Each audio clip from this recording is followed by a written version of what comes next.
皆様こんにちは。関西グリーンサービス代表の亀沢です。今回のお宅は京都市にあるマンション3階でのゴミの片付けです。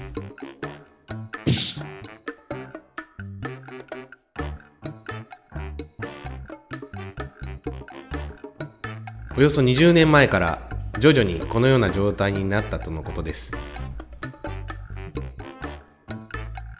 部屋の奥までびっしりとゴミがあり、足の踏み場もありません。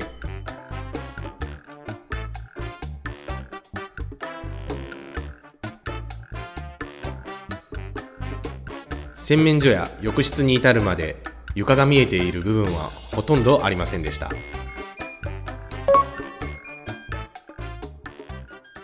片付けようと思ったんじゃなくて、水道水漏れが出て下の人に迷惑かけて、で大家さんから至急部屋に入らせてほしい、いや入ったって無理ですねという話があって、で自分でやろうとしたんやけど、あんな状態なんで結局業者に頼んでみますわって言って、で今に。搬出経路、動線を作るために玄関から作業をしていきます。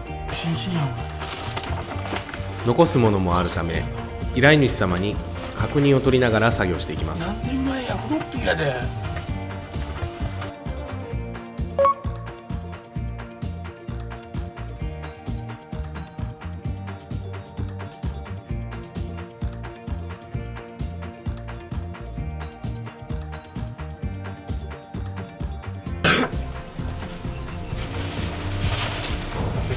88年じゃん。これ空っぽやん。これ空っぽ。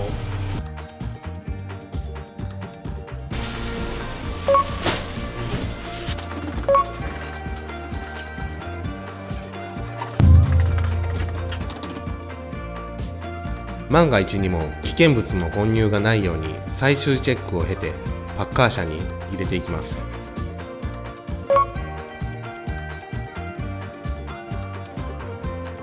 玄関から洗面所に片付けの範囲を広げると、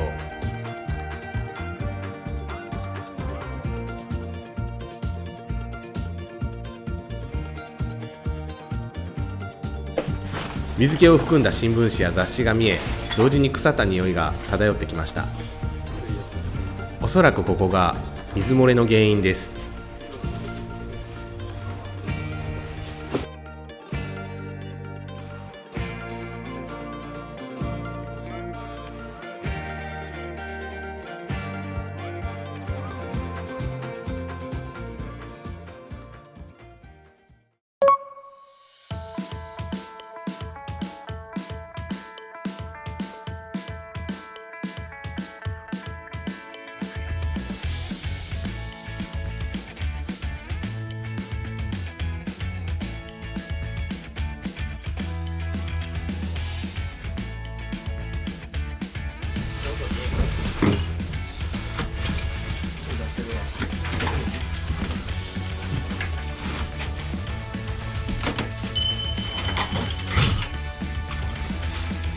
95年に入院してるんで、そこからちゃうかな。